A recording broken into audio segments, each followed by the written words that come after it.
Hi. So this is my first live stream, so please be gentle. No one is watching. It may say that one person is watching, but that is my laptop, so don't fall for those shenanigans. I am in fact talking to myself, which is maybe more in my comfort zone. Okay, so what are we chit-chatting about? I like to do pottery, and I brought that up on this channel before, and I would like to get back into pottery, and I feel like maybe this community could help me be a little accountable and push me into, getting back into making, which will make me feel better. So I wanted to give you a quick tour of some of the things that I've made, not recently, but maybe like within the past year or so, so you can get an idea of like what my work looks like. I don't have any bowls. I just have mugs because I just kind of went through a set of mugs. And these are all reject mugs that weren't good enough quality to sell. But I think it's a good example. Okay, so here's a mug. It is a cylinder that's pulled, and I don't know if you can see the throwing lines there, which makes it have a good texture. And then I go in and I dent it. Which makes it look a little bit more organic, like a seashell, but also makes it a little comfier to hold. And this is high fire porcelain, so you can put in the dishwasher, because I would never make anything that you can't put in the dishwasher because I don't wash my dishes in the sink. Like, no way. Okay, so then I got the same sort of thing, and it just got a little more colorful. So we got this really wacky green color that goes kind of blue and blushes a little bit, and then is cream. Yeah. Okay, then we had this guy where I tried to get really creative. This is when my pottery started to get a little witchy. And I put this full moon on here. And so this one I tried to layer some metallics onto black, and most of the colors just got eaten up by each other. And it's just sort of this really swampy black, and it's not very pretty at all. But it goes a little red on the inside, which is kind of nice. So this one's definitely a failed experiment, but that was my first dabbling in witchy mugs. Okay, then we tried this method where you mix blue cobalt into the clay, and then you wedge the white clay into the blue clay, and you throw it on the wheel, and then you get these bands. Oh, where's my camera? You get these bands. It's called agate ware because it kind of looks like agate stone, and then this is a copper blue on the inside. So, yeah. I need the distraction right now. I'm not feeling well. I don't know who's in the United States, but there's a debate that's going to happen in about 30 minutes. So I definitely need a distraction because, yeah, we need distraction from that. And then, most recently, this is actually after COVID, and I was working through some stuff. This is me working through some emotions. It's a really squatty short cup, which is attractive, and it sits on the table really firmly, so it's not going to tip over. However, you have to drink your coffee pretty quickly because of all this surface area. It's going to dry the coffee out really quick. And then I've sort of slapped it with some black slip aggressively, and then we've carved some chunks out, so it has this stone thing happening. Oh, and now I'm gonna have a histamine attack in this eye because I'm doing a live stream, so I have to have some allergy issues, of course. I was just going to say that. Yeah, look, we're all in this boat together, guys. We're gonna need all of the distractions we can get. Send me the good vibes. Okay. So that brings me to a huge gap where I wasn't making anything at all. Obviously, I wasn't making videos very much either. It's okay, no worries. Take your time with your eye.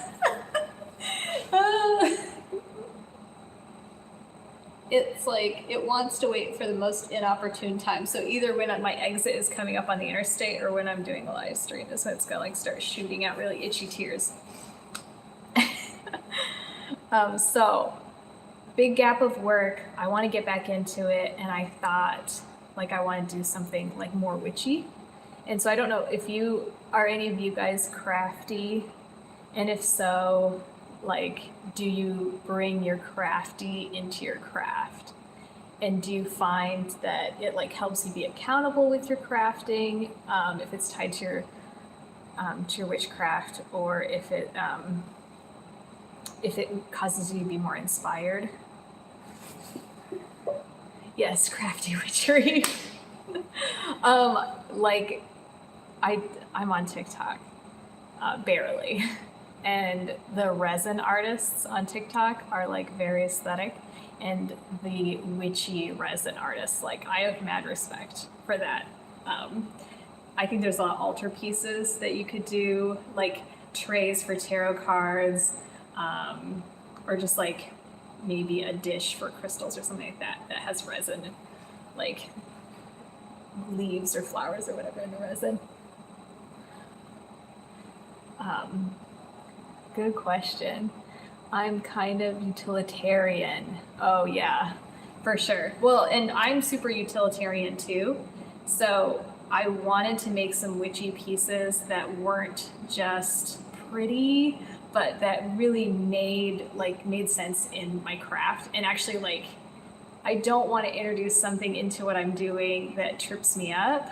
Like I don't want to add something just for decoration. I mean, 40% of my witchcraft is definitely decoration and aesthetic. But I also want it to be like comfortable and for it to not get in my way. So that's actually a really good segue. So this is what I'm working on. I have a prototype here. This is the prototype. This is a tea bowl. So it's a teacup without a handle, and a saucer. And it's bisqueware, so it's very icky. There's the tray. Ooh, an altar cloth. Yes, absolutely. So what are you thinking for altar cloth? Like batik, or like hand painted, or like some sort of dyeing process? I know you do a lot of cosplay, so I'm guessing like you would have a lot of skills for an altar cloth. Like I've seen embroidered altered cloths, and I don't know if I have like the craftsmanship for all that. So this is for this word that I wrote down over here, and I'm gonna try to sound it out, but I've never heard anyone say this word. I've only ever read it. So please forgive my Midwestern mispronunciation of something I've never actually heard out loud. Maybe I won't try to say it. Tessiomony? Is that what it? I don't know. Fortune telling, tea leaf reading. Reading tea leaves. So I read a lot of tarot. I tried to get into reading runestones, but it just wasn't for me. And I really wanted to try scrying my tea. Ooh, yes, dye. Something dyed would be super nice, like an ombre dye. Ooh, now I'm imagining all kinds of things. Oh, somebody tried to write it out phonetically for me, and it like went away before I could read it. Look, even phonetically, I don't know. What I should have done is gotten on YouTube and like hit repeat until I figured out how to say it. Tea scrying, that's what I'm trying to say. Yeah, that's the word. Whatever that word is, however you say it. Oh no, I'm gonna get in trouble. Okay, so I'm about to get more in trouble. So not only can I not pronounce the word, but I've read some reading, some blogs. I haven't like read through a whole book, but I've done some scanning, and I think that it's not for me. Like as romantic as the idea is, like I love tea, and I love drinking loose leaf tea. And whenever I see loose leaf tea leaves in my teacup, I'm like, ooh, I wish I could tell my, I wish I could gather information about my life from these tea leaves. But like the symbols, when folks, like, ooh, this tea leaf cluster is a goat, or this one is a shovel, and like, I don't see it. And I'm a visual person, like I'm really artistic. Uh-oh. There's gonna be an announcement over the intercom in the studio. Sorry about that. Okay, yeah, so I'm super bad at seeing the signs and symbols. And like I've watched videos where they do it step by step and they show you like the tea leaves and they're like, this tea leaf is some guy running or something. And like, I'm like, I don't see it. What are you seeing? Okay, so I want to read the tea leaves. I can't see pictures in the tea leaves. So I made a teacup. This is my prototype of,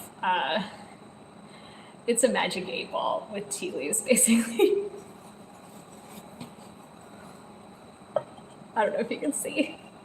So it's divided up into sections, and one side says no, and one side says yes, and then the inside says wait.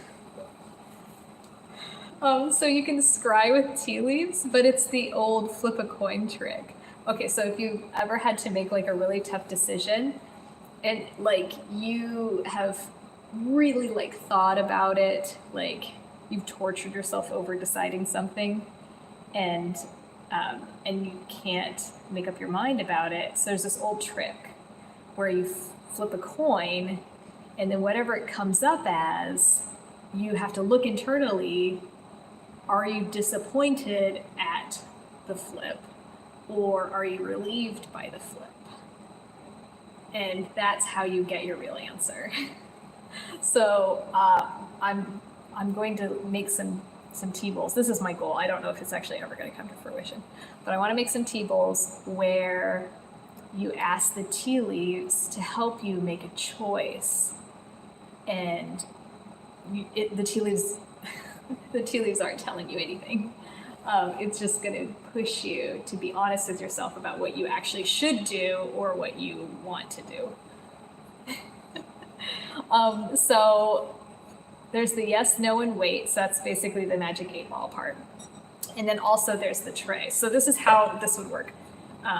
Is you would put the water and the tea in, obviously, and then you drink. And then when it gets to be, I think it's like about a tablespoon or like 2 tablespoons of liquid in the bottom of the cup, then you give it some violent swirls, and then you do this. And then you let it sit for a few seconds, and then you pick it up.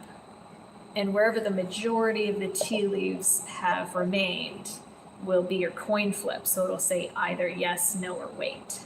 And then also you will end up with some tea leaves here in the saucer as well.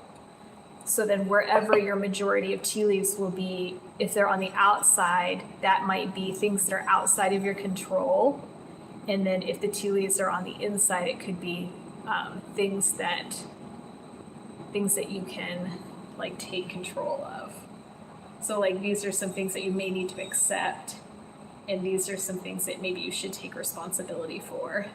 And it's really broad, so it's maybe like quick and dirty, whereas tarot can be really like involved. Like I don't do very well with like 1-card flips when I'm trying to get some insight with tarot, because the tarot cards are so specific that you do a 1-card flip and you're like, ooh, that doesn't really pertain at all to what I'm thinking about. So this will be like a quick and dirty, well, not, and then get some answers. But that's what scrying is for a atheist witch, scrying is not like getting supernatural answers, but it's a psychological trick to try to tune out all that noise and get down into like your real answers. Okay, I'm gonna drink some of my water. Yes, like a pendulum. Exactly. So it's like a pendulum, but for people who want to have some tea. So maybe it's like a pendulum, but there's a ritual at the first part, like at the front end of it, where you have to slowly think about the situation while you're drinking the tea. So that way you really have to like meditate on it before it'll give you an answer.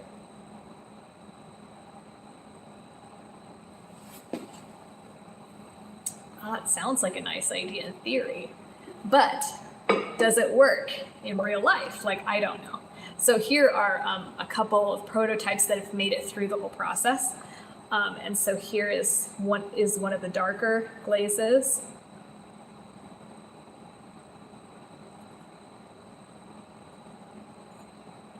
Ooh, yes. So there's the yes, no, wait. So what I've done with this is that this is a dark toasty stoneware, and then it's been coated in a porcelain slip. And then this is sort of a toasty glaze with a lot of iron oxide in it, which is, you know, kind of a blood red because of the iron. And like, so this is not glazed in here. This is the prototype part that I'm really unsure about. But it's been fired so hot that it has vitrified, which means that the clay body itself has melted. So even though there's no glaze inside, it is still watertight, like it's not porous at all. But I felt like because it's not glass, that maybe the tea leaves will hold on better and they'll clump and glob better. Like, I don't know. Maybe. Okay, that's the red iron oxide. And then this is the copper blue option that I kind of toyed around with it. But it's the same thing where it's just porcelain slip and then the yes, no, wait. And I kind of fussed about the handwriting a little bit, but then I just decided to go with my handwriting, which is not aesthetic, but it's like a little rough. Oh, okay. Well, we're a little ways off from Etsy, okay? Because like I said, we're still in prototype phase, and these are not prototypes that I can like send home with my family. Like if you're making coffee mugs and you're like, hey, pass these out to your friends and have them take them home and drink coffee out of them for a couple of weeks and give you feedback. I don't know anybody around here that is good tea scry for me. Okay, so this is where I need your help. So I have, right now I have 2 of these, but soon I will have like 4 or 5 of these. And I would like for one of you to, you know, volunteer to be my guinea pig. So what I would do is I would mail one of these to you and you would use it a little bit and get familiar with it. And then you can send me feedback. So you get a free cup that you keep. And then I get feedback on whether or not this idea is very clever or very stupid. So I think what we'll do is we will have you drop comments. I guess me is a good enough comment, but like raise your hand in the comments if you want to be entered in the giveaway. And then I'll just use like a random comment selector and we'll just pick out however many prototypes I end up making. I know for a fact I have 2, but maybe I'll have more than that. If you are like in New Zealand, please maybe don't. Maybe don't. It costs $25 to send one of these to New Zealand. So maybe, I mean, if you're in the US, that's a little easier for me because these are a little heavy to send through the mail. I know. So I hate to be that way. That's very unkind. But maybe since we're giving away free cups, maybe we'll keep it inside the US. Oh, I'm in Australia. Okay. Sorry. Okay, so yes, so go ahead and drop the comments if you're interested in getting a cup sent to you, and then we will see how it goes. I just realized it will take forever. Also, COVID, so, ooh, I said the word. I'm sorry. Yeah, so shipping is a little bit rough right now. I live in the South and I can ask gators to sit tea with me. Perfect. Tell me what the gator thinks about the cup and if it works really well. Oh, okay, also, while I've got you, before I let you go, I've gone a little over the time that I was hoping to do this, but I've got colors back here. So, there's a picture of a gator. So I was thinking, like, these were the colors that sort of, like, caught me, like, spooky and seafoam. I guess this is my mermaid side, and this is my, like, witchy side. But there are some other options that might be good. There's, like, sorry, that was my rear end. So it might be like this creamy color is one of the ones that I can't get it to show up right. This is like a toasty cream, but it's not coming through on the camera, I'm sorry. And then there's this amber color, which I love, but also screams the 70s, so I don't know. So if you, let's call it, this is amber celadon, because some of these I'm gonna have to glaze, so if you're gonna be picky, you might as well tell me what color you like, if you win. So yeah, that's the creamy one. This is cinnamon, is what this one's called. And then here's the other one. Oh, shoot.